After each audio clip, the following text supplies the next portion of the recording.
Hi అండి, అందరికీ నమస్కారం. Welcome to our channel. ఈరోజు వీడియో వచ్చేసి ఒక హెల్తీ లడ్డు గురించి తెలుసుకుందాము. అదే అవిసె గింజల లడ్డు. దీనిలో బెల్లం కానీ పంచదార కానీ వాడకుండా హెల్తీ లడ్డు మరి ఎలా తయారు చేయాలో చూసేయండి. మరి అలాగే షుగర్ ఉన్న వాళ్ళకు కూడా ఈ లడ్డు తినడానికి ఏమీ ఇబ్బంది ఉండదు. అలాగే షుగర్ కంట్రోల్లో కూడా ఉంటుంది. షుగర్ బీపీ ఈ అవిసె గింజల లడ్డు తినడం వల్ల. మరి ప్రాసెస్లోకి వెళ్ళే ముందు మన ఛానల్కి ఒక లైక్ చేసి సపోర్ట్ చేయండి ప్లీజ్. ముందుగా స్టవ్ మీద ఒక పాన్ పెట్టేసుకుని దలసరగా ఉండేది, అడుగు మందంగా ఉండేది పెట్టుకోవాలి. మూకుడు కానీ పాన్ కానీ పెట్టేసుకుని మంటను సిమ్లో పెట్టుకుని ఒక 200 గ్రాముల వరకు అవిసె గింజలను వేసి వేయించుకోవాలి. మంటని లో ఫ్లేమ్లోనే పెట్టుకోవాలి. ఇలా వేయించడం వల్ల టేస్టీగా ఉంటుంది. అలాగే లోపల కొంచెం మనకి జిగురుగా ఉంటుంది కాబట్టి జిగురు ఏమీ లేకుండా మనకి పొడిలా వస్తుందన్నమాట ఇలా వేయించడం వల్ల. ఇవి వేగిన తర్వాత తీసేసుకుని ఒక 5 నిమిషాలు వేయించితే సరిపోతుంది. అలాగే ఒక పావు కప్పు వరకు పల్లీలు వేసుకోవాలి. పల్లీలు కానీ దీని ప్లేస్లో నువ్వులైనా వేసుకోవచ్చు. అలాగే పల్లీలు నువ్వులు కూడా వేసుకోవచ్చు.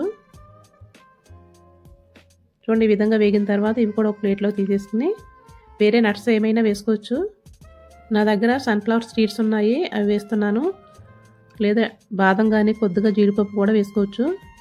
అది కూడా వేగిన తర్వాత తీసేసుకుని ఇప్పుడు 1 టేబుల్ స్పూన్ వరకు నెయ్యి వేసేసుకుని ఒక 300 గ్రాముల వరకు ఖర్జూరం తీసుకుని ఇలా చిన్న చిన్న పీసెస్ కింద కట్ చేసుకుని నేతిలో వేయించుకోవాలి. ఇలా వేయించడం వల్ల ఖర్జూరం మెత్తగా అయిపోతుంది. అవి కొంచెం వేగిన తర్వాత ఒక పావు కప్పు వరకు కిస్మిస్ కూడా వేసుకోవాలి, ఎండు ద్రాక్ష.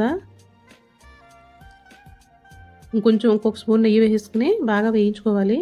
ఇలా వేగడం వల్ల మనకి నిల్వ ఉండటానికి బాగుంటుంది, టేస్ట్ బాగుంటుంది.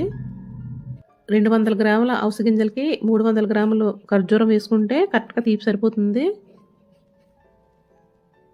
అలాగే ఒక పావు కప్పు కిస్మిస్ కూడా వేసాం కాబట్టి బెల్లం కానీ పంచదార కానీ ఇంకేమీ వేయక్కర్లేదు. ఇప్పుడు కొద్దిగా చల్లారిన తర్వాత కొంచెం లైట్గా గోరువెచ్చగా ఉన్నప్పుడే మనం మిక్సీ పట్టేసుకోవాలి. ఇలా గ్రైండ్ చేసుకున్నట్లయితే మనకి పొడిలా వచ్చేస్తుంది. మరీ మెత్తని పౌడర్లా కాకుండా కొంచెం లైట్గా బరకగా పట్టుకోవాలి.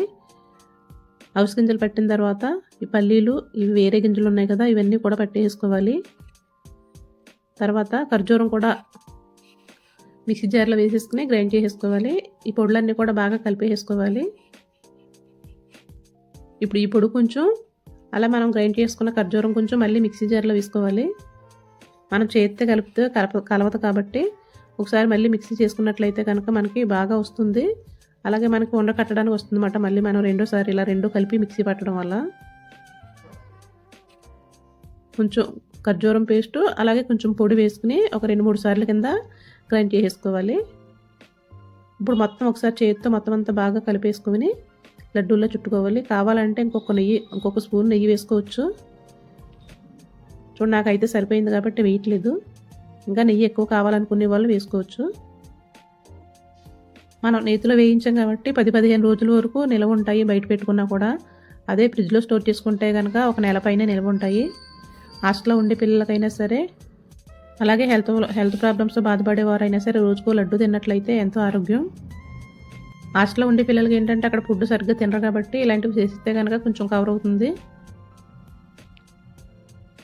ఆడవాళ్ళు అయితే కనుక కంపల్సరీ రోజుకో లడ్డు తిన్నట్లయితే ఎంతో ఆరోగ్యంగా ఉంటుంది. ఎముక బలం బాగా పెరుగుతుంది. అలాగే ఇమ్యూనిటీ పవర్ కూడా పెరుగుతుంది. జుట్టుకి కలకి అన్నిటికీ మంచిదే. మరి వీడియో నచ్చితే కనుక లైక్ చేసి మన ఛానల్ని సపోర్ట్ చేయండి. Please subscribe. Thank you for watching.